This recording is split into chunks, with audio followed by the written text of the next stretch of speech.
Olá, meus amores, e agora nós vamos dar início à nossa aula de ciências, né?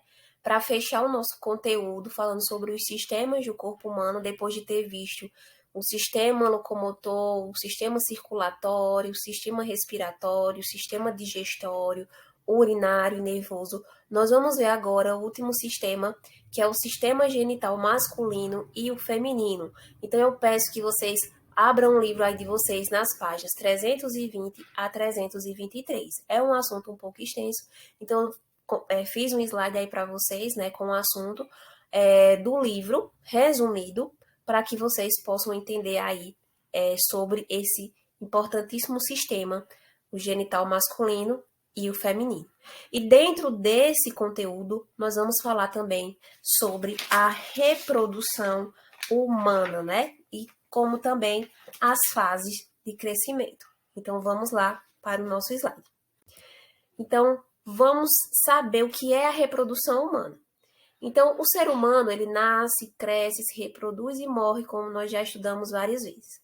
As fases da vida são a infância, a puberdade, a adolescência e maturidade, que é a fase adulta, né? E depois vem também a velhice, que nós vamos ver também nos próximos slides. Em todas as fases da vida, os seres humanos precisam de uma boa alimentação e de vários cuidados para manter a saúde. Então, para ter um desenvolvimento saudável, né, e se desenvolver de forma saudável em todas essas fases, nós precisamos ter uma boa alimentação e também vários cuidados para manter a nossa saúde. Desde que nascemos, o nosso corpo passa por uma série de mudanças. Essas mudanças que ocorrem com meninos e meninas são chamadas de desenvolvimento. Então, essas mudanças que ocorrem tanto para as meninas como para os meninos é chamada de desenvolvimento. Então, vamos entender, né, como se dá esse desenvolvimento de meninos e meninas. Então, vamos falar dos homens e mulheres, né? Nós somos diferentes. E as diferenças entre os corpos de homem e mulheres são chamadas de caracteres sexuais. Então, as diferenças entre o corpo do homem e o corpo da mulher são chamadas de caracteres sexuais. Esses caracteres sexuais, eles podem ser de dois tipos: os caracteres sexuais primários e os caracteres sexuais secundários. Então, vamos ver cada um desses. Os primários se referem aos órgãos sexuais. Então, são as características sexuais primárias que aparecem primeiro, ou seja, está se referindo aos órgãos sexuais. Já os caracteres sexuais secundários se referem às características físicas de todo o corpo, certo? Primário refere-se aos órgãos sexuais e os secundários se referem às características físicas do nosso corpo, certo? E o que isso quer dizer, né? Quais são os caracteres sexuais primários? Vamos saber por parte. São os órgãos sexuais, como eu já falei. Então, no terceiro mês de gestação, né, já estão formados os caracteres sexuais primários, que é a primeira característica que vai aparecer para diferenciar se é homem ou se é mulher, né? Se é do sexo feminino ou masculino. Então, quando a mulher engravida, que ela vai fazer a ultrassom, né, o ultrassom para saber o sexo da criança, ela é lá que, como vai ser descoberto se é menino ou se é menina, justamente fazendo esse ultrassom. Então, nesses caracteres primários, aparecerá primeiro os órgãos sexuais, que é possível ver o bebê dentro da barriga da mamãe e descobrir o sexo dele justamente pela ultrassom, ok? Vamos ver agora o aparelho genital masculino e o feminino que eu coloquei aqui para vocês, né? Do lado esquerdo encontra-se o aparelho sexual feminino e do lado direito o aparelho sexual masculino, né? Nessa outra imagem, nós vamos ver melhor, né, o sistema genital masculino e feminino, como ele é formado, né? Então, o sistema genital feminino, ele é formado dos principais componentes de endométrio, tubo uterina, ovário, útero, colo uterino, vagina e a vulva. São os órgãos sexuais que formam, né, os órgãos sexuais femininos. Os ovários são responsáveis pela produção dos ovocitos, as células que são as células reprodutoras femininas, certo? Que carregam parte do material genético que formará um novo ser. Já as tubas uterinas ligam os ovários e o útero, como vocês estão vendo aí. O útero é um órgão que abriga o bebê desde a fase de embrião até o nascimento, e a vagina, que é o canal que conecta o útero com a parte exterior do corpo, é onde o pênis deposita os espermatozoides. Do lado direito, nós temos o sistema genital masculino, né? O sistema genital masculino, que é composto de testículos, né? São 2 órgãos ovais que produzem os espermatozoides, que são as células reprodutoras masculinas. Femininas são os ovários, os óvulos, né? O ovocito. Já no homem, são os espermatozoides. O epidídimo é um canal enovelado que coleta, armazena e conduz os espermatozoides. Nele, os espermatozoides atingem a maturidade e a mobilidade, tornando-se aptos para a fecundação. Os canais deferentes transportam os espermatozoides do epidídimo até a próstata e as vesículas seminais. Próstata e vesículas seminais produzem líquidos que se misturam aos espermatozoides, formando um líquido chamado esperma. A uretra, canal por onde passam os espermatozoides contidos no esperma, e o pênis, que é o órgão cuja função é depositar os espermatozoides no sistema genital feminino. Então, é a composição aí dos órgãos genital masculino e feminino, que são os caracteres sexuais primários, que aparecem primeiro, certo? Vamos ver agora as características, né, secundárias, que são os caracteres sexuais secundários, que se referem às características de todo o corpo. E quais são essas características físicas? No homem, barba, bigode, e já na menina, as mamas, que é o que diferencia fisicamente do homem e mulher, certo? Vamos ver agora, minha gente, as fases da vida. Então, nós vamos ver fase a fase o que acontece nas etapas da nossa vida. A primeira fase é a fase, né, do ser humano recém-nascido.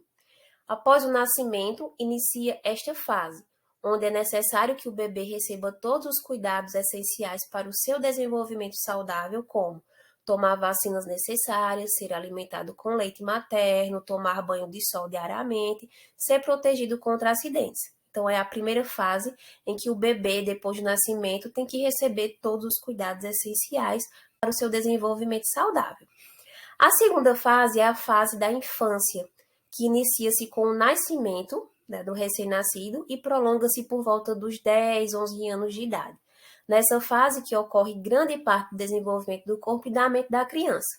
É muito importante ter uma alimentação também saudável, tomar vacinas necessárias, ser levado ao médico, que é o pediatra, né, que cuida das crianças, e ao dentista, e também praticar exercícios físicos e momentos de lazer. A terceira fase é a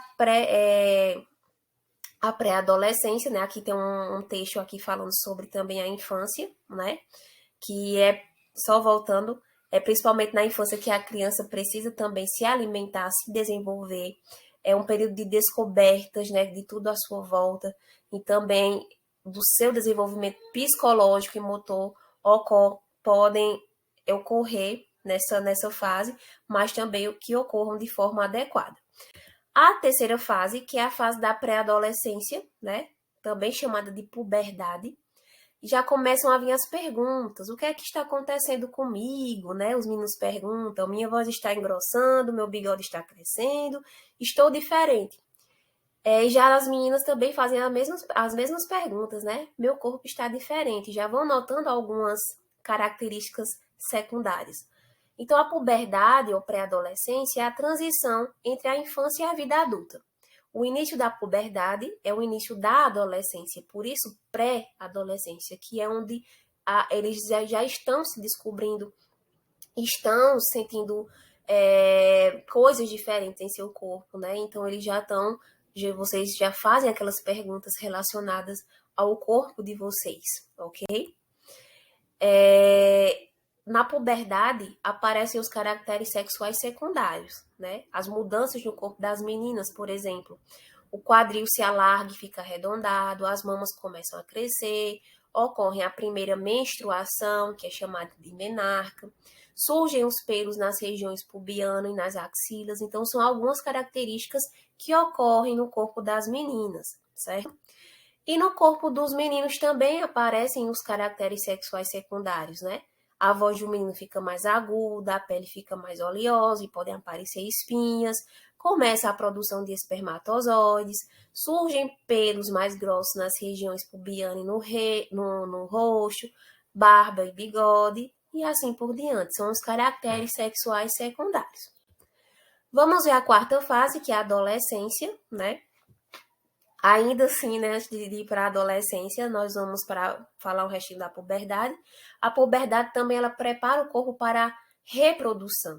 Os hormônios sexuais são responsáveis pelas mudanças que ocorrem no corpo dos meninos e das meninas. Então, o que é que faz essas características secundárias aparecerem? Qual é o responsável por fazer essas mudanças no corpo do menino e da menina? É justamente os hormônios sexuais. Vamos ver a quarta fase agora, que é a adolescência, né? É na adolescência, né? Que se costuma ir dos 12 aos 20 anos de idade. Nessa fase ocorrem muitas transformações no corpo e na nossa mente. E é nessa fase que as pessoas entram na faculdade. E também é aquela fase de rebeldia, né? De desobediência. Não que todos façam isso, mas é geralmente nessa fase que ocorrem essas transformações aí. A vida adulta, que é a quinta fase, considera-se que a fase adulta inicia-se aos 21 anos de idade. Aqui as mudanças que ocorrem na adolescência já estabilizaram. Então, essas mudanças que vão ocorrendo desde a pré-adolescência até a adolescência, chegando na vida adulta, ela já estabiliza. E a responsabilidade aumenta bastante. Em muitos casos, a pessoa já apresenta independência financeira de forma completa ou parcial por meio do trabalho. A sexta fase, que é a velhice, né? A velhice é quando a luta pela vida atinge seu clímax e a verdadeira batalha acontece dentro de nossos corpos. O organismo humano sofre uma contínua redução na capacidade de realizar suas funções, sendo estas perdas naturais e inevitáveis. Então, é uma coisa inevitável, né? O ciclo da nossa vida, né? Então, é na fase, nessa fase da idosa, na velhice, é a fase que parece que vai começar tudo de novo. Os idosos devem manter-se ativos intelectualmente, sempre se interessar por coisas novas, como ler um livro, fazer palavras cruzadas, ir ao clube, caminhar com os amigos, bater papo com os mesmos, colocar os objetos importantes que se usa diariamente em locais bem visíveis, né, porque já acabam esquecendo, consultar médicos especialistas, que é o geriatra que cuida dos idosos, para exames de rotina. E o mais importante, ser amado e respeitado por todos. Então, é aquele tempo, né? Olha só as fases, desde jovem até a velhice, que eu coloquei aqui para vocês verem essa diferença, tanto. E agora vamos passar, né, para a fecundação. Vamos saber aí como ocorre a fecundação, como acontece essa geração, gerando uma nova vida. Então, a fecundação, né, ocorre quando o óvulo, que é a célula reprodutiva feminina, ele é produzido no ovário. Nós sabemos que o óvulo é produzido no ovário. E na puberdade, o óvulo, ele sai do ovário, passa pela tuba uterina e chega no útero, certo? Isso como a menina ela tem a primeira menstruação, a menarca, né? Então, ela sempre vai liberando esse óvulo, né? E a fecundação ocorre justamente, né, na fase adulta, né? O óvulo, que é a célula reprodutora feminina, ela vai fazer esse percurso. O óvulo ele sai do ovário, passa pela tuba uterina e chega no útero. O espermatozoide, que é a célula reprodutora masculina, né, que é produzida nos testículos, né, Quando o espermatozoide chega ao encontro do óvulo, ocorre a fecundação. O óvulo fecundado vira um embrião e o embrião vira um bebê. E é assim que acontece a fecundação na vida adulta, né? Quando os pais, no caso, né? As pessoas crescem, começam a formar uma nova vida, né? Se casam, querem ter um filho. Então, é dessa forma que acontece a fecundação, certo? O óvulo fecundado, ele vai virar um embrião, que é a junção da célula masculina, o espermatozoide, com a célula feminina, que é o óvulo. E nasce um novo ser. O período que o bebê passa na barriga da mamãe chama-se gestação. O bebê fica protegido dentro de uma bolsa cheia de líquido amniótico. Ele possui um cordão umbilical que o conecta à placenta da mãe. Então, ele recebe todo o oxigênio e todo o nutriente pela placenta, né? Pelo cordão umbilical que é conectado na placenta da mãe. Fornecendo sempre oxigênio e nutrientes ao bebê para que ele se mantenha vivo. É interessante essa fase da vida, né? O milagre da vida. Então, o espermatozoide e o óvulo se encontram e ocorre a fecundação, né? Então, olha só as etapas. Tem a fecundação, o embrião, o feto e depois o bebê. E depois esse bebê vira uma criança. A criança passa pela puberdade e vira adolescente, que vira adulto e depois idoso. Essa é a fase, o ciclo da vida, ok? Então, minha gente, com essa explicação, vocês irão fazer o exercício aí da página 323 e nós fechamos assim nosso conteúdo sobre os sistemas do corpo humano, ok? Qualquer pergunta relacionada a esse sistema, vocês podem fazer para mim, que eu tiro as dúvidas de vocês, ok? Beijos, até a nossa próxima aula.